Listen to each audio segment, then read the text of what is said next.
So, starting off with chapter number 13.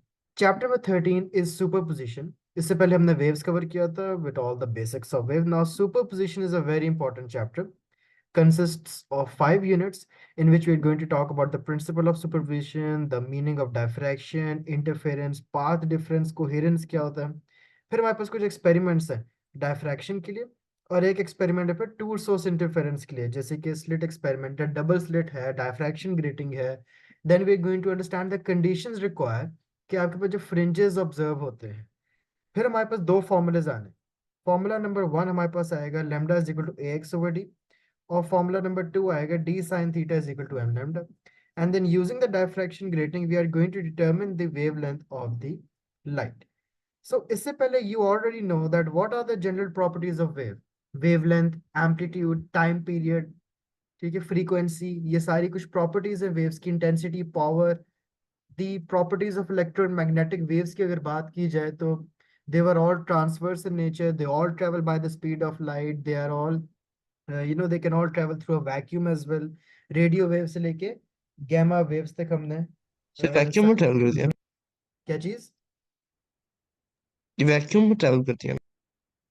Exactly exactly. ठीक है, vacuum के अंदर ट्रेवल करती है. नाउ सो नॉलेज ऑफ सारी वैक्यूम में ट्रेवल कर सकती है. आपके पास वो है ना स्पेस में भी तो ट्रेवल करती है. आपके पास सिग्नल वगैरह कहाँ से आते हैं सारे. They all come from space. So knowledge of phase difference is vital in understanding how waves combine in a space. Remind yourself by writing the phase difference. फिर हमने डिग्रीज में और रेडियन के थ्रू हमने कुछ फेज डिफरेंस भी discuss किया था. एंड दोज पार्टिकल्स जो कि एंटी वेव्स थे. अब वाइब्रेशंस ही तो हैं दैट एक्चुअली मेक वेव्स. कोई डिस्टर्बेंस होगी मीडियम में, कोई साउंड में वाइब्रेशन होगी, they are going to produce waves. And every situation में हर किस्म की वेव वाइब्रेशन होगी, नॉइज वेव्स प्रोड्यूस होंगी. फिर वो एंटी फेज है. अब फेज में क्या होंगी.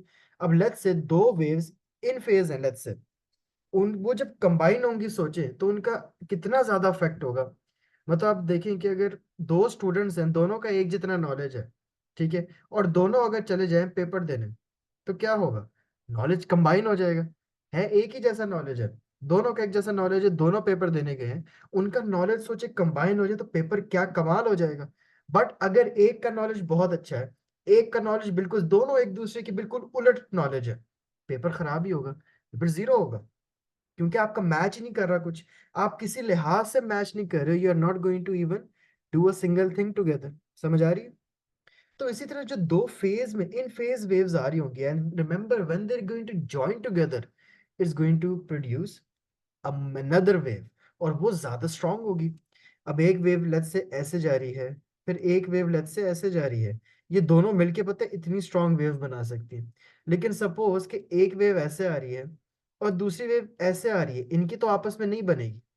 ये तो इस तरह की एक वेव बनाएंगे, कोई वेव है ही नहीं है. ठीक है, तो अब इन दो टाइप्स के सुपरपोजिशन और इंटरफेरेंस को हम क्या कहेंगे. दखल अंदाजी होती है ना, इंटरफेरेंस जॉइनिंग टुगेदर, उसको अब हम आगे देखेंगे. अब जो नॉइस कैंसलेशन हेडफोन्स है, आपके पास एक वेव आ रही है, उन हेडफोन्स में ऐसा क्या फीचर है कि जब उन हेडफोन से गुजरती है वो वेव, वो आपके पास कान में आता है तो जीरो हो जाती है. This is also superposition.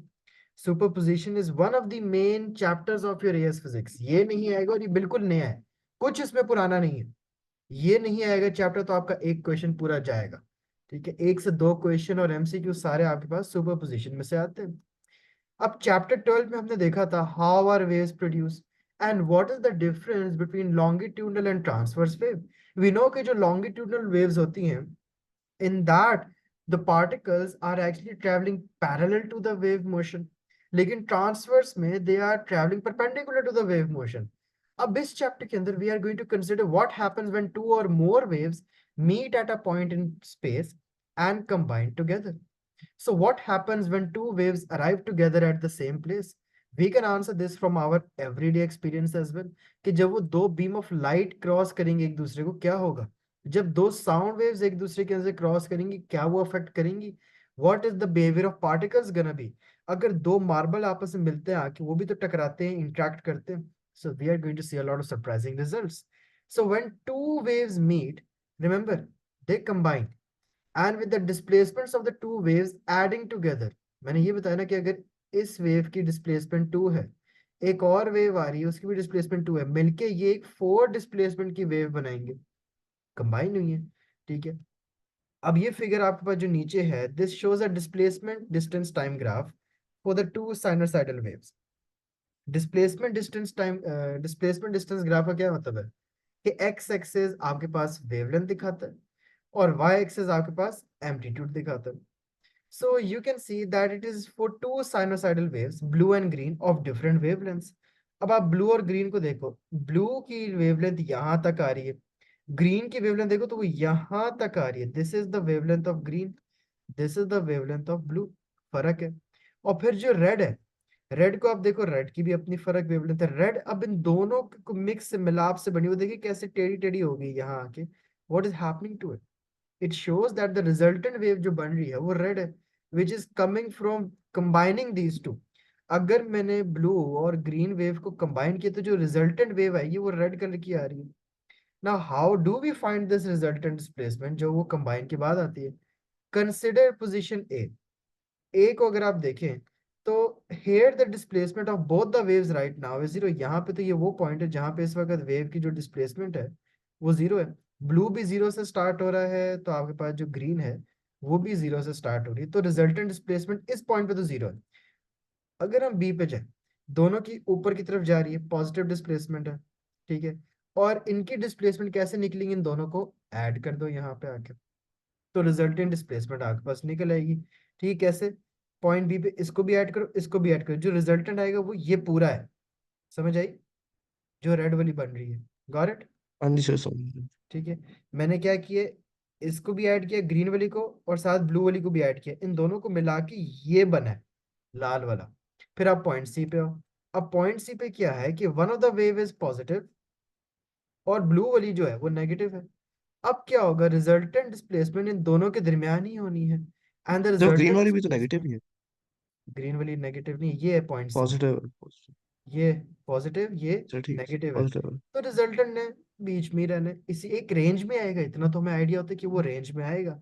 Now the algebraic sum of this displacements of waves A and B signs के थ्रू होगा, एक को हम नेगेटिव सपोज कर लेंगे और एक को नेगेटिव। तो according to the principle of superposition क्या होता है जब दोनों कोई भी वेव्स हो, अभी हम एक जनरल बात करें, any two waves when they are going to meet together, उनका जो रिजल्टेंट डिस्प्लेसमेंट होगा वो उन दोनों का सम होगा। अब मुझे क्या कि वो दोनों प्लस हो तो उनकी बहुत बड़ी आएगी, मुझे क्या कि अगर वो एक प्लस माइनस हो तो उनकी एक छोटी सी आएगी या छोटी सी नेगेटिव आएगी। बट होना क्या है, होना तो कंबाइन ही है। प्लस ने भी ऐड होना है प्लस के साथ, प्लस ने भी ऐड होना है माइनस के साथ, माइनस ने भी तो प्लस होना है माइनस के साथ। And all of these results are actually going to produce a resultant displacement. That is what superposition tells us.